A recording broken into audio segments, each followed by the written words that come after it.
Hey, what's up, Twitter? It's Kati from the DesireToTRADE.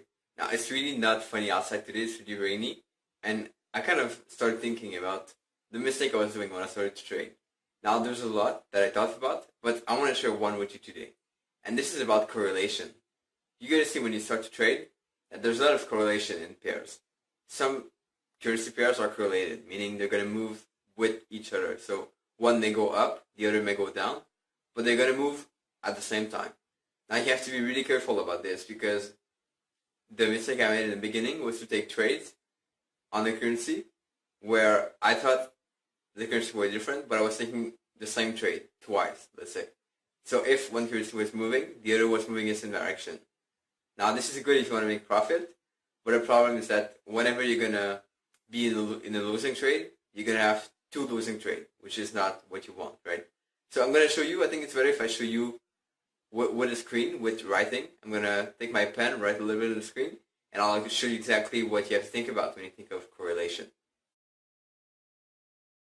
Alright, so if you go on sites like Investopedia or stuff like that, they're going to tell you about correlation. They might tell you that, for instance, the Great Britain pound US dollar is correlated with the US dollar and Swiss franc. Okay? This is what they're going to tell you. Now this is good. This is the basic stuff with correlation. It's good to know. It's good to prevent that. But to me, there's an even bigger way that I was losing money in trading. And it's not with those correlation. Those are kind of good to know. But the way I was losing money basically in the beginning is I could be taking a trade on Great Britain pound, let's say New Zealand dollar. Let's say this was a long trade. And then I would be taking a short trade on New Zealand and US dollar. So both of my setup were appearing on those two pairs. But here I was taking a short. So what this means basically is that if I'm taking a long on that pair, I'm betting that this is going to go up and this is going to go down. And if I'm going to take a short here, I'm betting that this is going to go down, New Zealand dollar, and I'm betting that this USD is going to go up. Okay, that's the basic thing behind a short. Now what this means is that I'm basically taking the same trade, right? Because in both cases, I'm saying that the New Zealand dollar is basically going to go down, right? In both cases. So this is a problem because I'm basically having twice the chance of making profit, okay? And at the same time, I'm basically having the chance of twice making the loss. So this is basically the same position twice, which could be dangerous. Now, there's another way I was also making a mistake with that, and it's the opposite. So if I would be taking a trade on GBP New Zealand dollar, I would be taking, let's say, a long here. Then sometimes I would be taking a trade on the New Zealand dollar, US dollar, and I would be taking a long here as well. Okay, that happened a lot.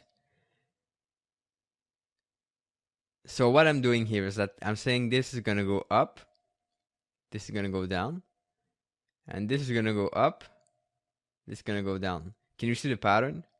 Right? This is the exact opposite. So here I'm kind of reducing the possibility of winning the trade, right? So what happens is that if this one is going to go up, so if this trade is in profit, basically, this trade should be in loss, should be decreasing. Most of the time, that's what's going to happen. Now, the problem with this is that I'm kind of reducing the risk, but I'm also reducing the potential of profit. So instead of having twice the risk like here, I'm basically having less risk, okay? But if both trades work out, chances are that my profit will be 0. Okay, so this is a problem, because when this happens, you're really reducing your potential for profit, and you might wonder why. Now the good thing is that there's a good way to fix all that, and I'll show you exactly how I trade now to fix this, basically. Let me just clean that.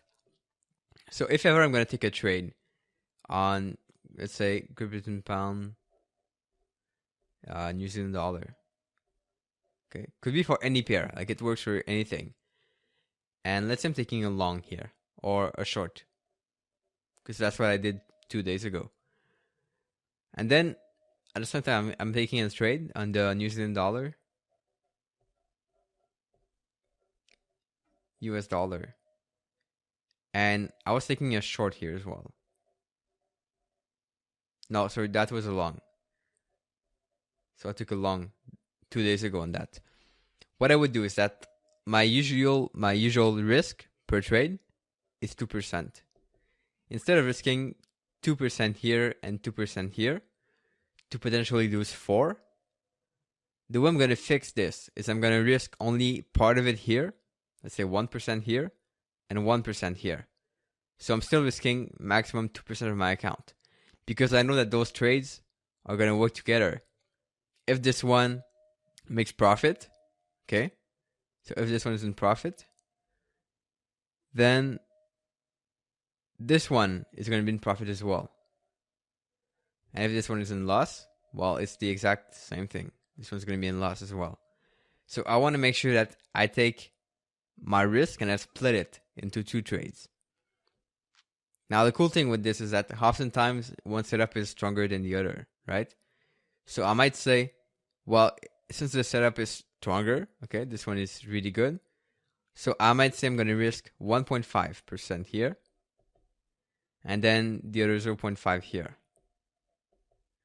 to make sure that I benefit more from this one, because this one is stronger. But the point here is that you never want to risk twice the risk for like 2 trades that are basically the same position. You don't want to risk twice your usual risk, because they're going to move together usually. So I hope this video was valuable. If so, comment below, like the video, and subscribe to the channel. I would love if you can subscribe. I'm going to keep putting more videos out there. I love doing this, so I'll do more in the future, and I'll see you soon. Ciao.